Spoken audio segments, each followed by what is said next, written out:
অভিযান পরিচালনা করে ৩৩১টি অস্ত্র উদ্ধার এবং এতদ সংক্রান্তে ১০৪ জন অভিযুক্তকে গ্রেফতার করেছে। এতদ বিষয়ে আমি আপনাদের সামনে সম্প্রতি র্যাবের উল্লেখযোগ্য কিছু সাফল্যের তথ্য তুলে ধরছি।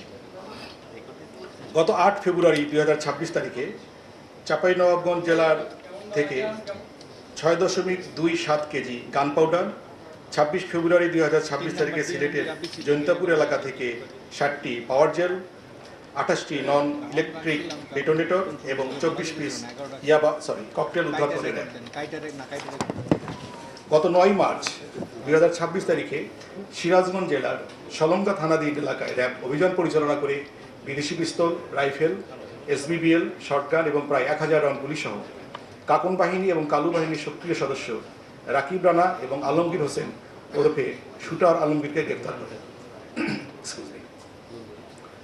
গত ১০ মার্চ তারিখ মুন্সিগঞ্জ জেলার শ্রীনগর থানাধীন এলাকায় অভিযান পরিচালনা করে ২টি আগ্নেয়াস্ত্র, ম্যাগাজিন, তাজা কার্তুজ এবং ৬১ রাউন্ড গুলি এবং ৯টি ব্ল্যাঙ্ক কার্তুজ সহ ৩ জনকে গ্রেফতার করেছিলেন।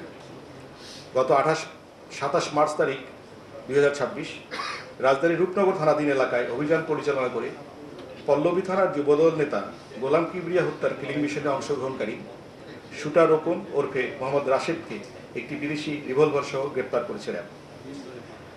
আপনারা সকলেই জানেন যে চট্টগ্রাম জেলার সীতাকুণ্ড থানায় জঙ্গল সলিমপুর ছিল অপরাধীদের অভয়ারণ্য এবং অবৈধ অস্ত্র মজুদের একটি নিরাপদ স্থান।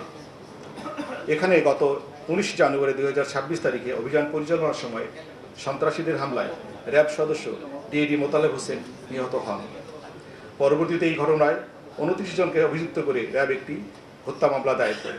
এরপর গত ৯ মার্চ ২০২৬ তারিখে জঙ্গল সলিমপুর এলাকায় যৌথ অভিযান পরিচালনা করে পুলিশ এবং র্যাব যৌথভাবে সর্বমোট ২০ জনকে গ্রেফতার করে এবং উল্লেখযোগ্য সংখ্যক বিদেশি পিস্তল, এসবিবিএল, পাইপ গান, এয়ার গান, তাজা অ্যামুনিশন, শটগানের কার্তুজ, গুলির খোসা এবং ম্যাগাজিন উদ্ধার করে। সম্মানিত সাংবাদিকবৃন্দ, র্যাব ফোর্সেস হত্যা মামলায় গত ৯০ দিনে ৪৮৪ জনকে গ্রেফতার করেছে। এত বিষয়ে আমি আরও ২-১টি ঘটনা আপনাদের গোচরে আনতে চাই।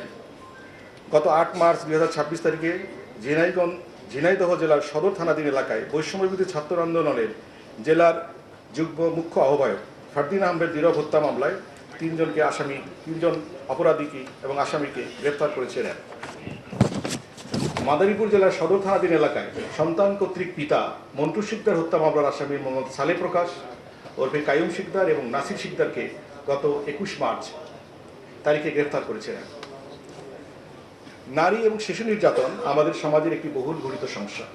সামাজিক এই সমস্যা নিরসনে র্যাব সবসময় গুরুত্বপূর্ণ ভূমিকা পালন করে আসছে।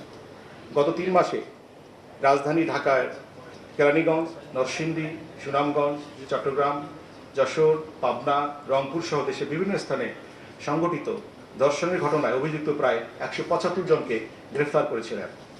পাশাপাশি গত ৯০ দিনে ৬১ জন ছিনতাইকারী, ১০৬ জন ডাকাত, ২৬ জন মানব পাচারী সহ ওয়ারেন্টভুক্ত আসামি, প্রতারক, চোরাকারবারি, জেল পলাতক, জালনোট প্রস্তুতকারী এবং পর্নোগ্রাফি মামলায় ৩,৪৭৩ জন অভিযুক্তকে গ্রেফতার করেছে।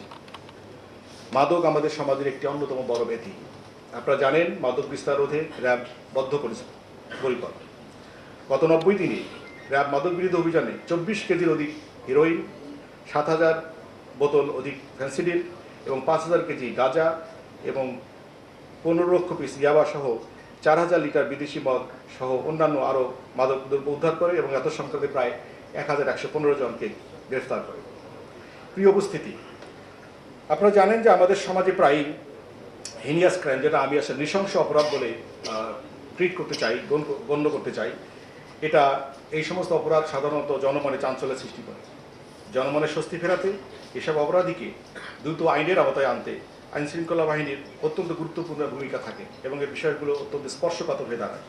এ ধরনের অপরাধীদের আইনের আওতায় আনার ক্ষেত্রে র্যাব সবসময় সর্বাধিক গুরুত্ব দিয়ে বিবেচনা করে, এবং এই অপরাধীকে ধরবার চেষ্টা করে থাকে।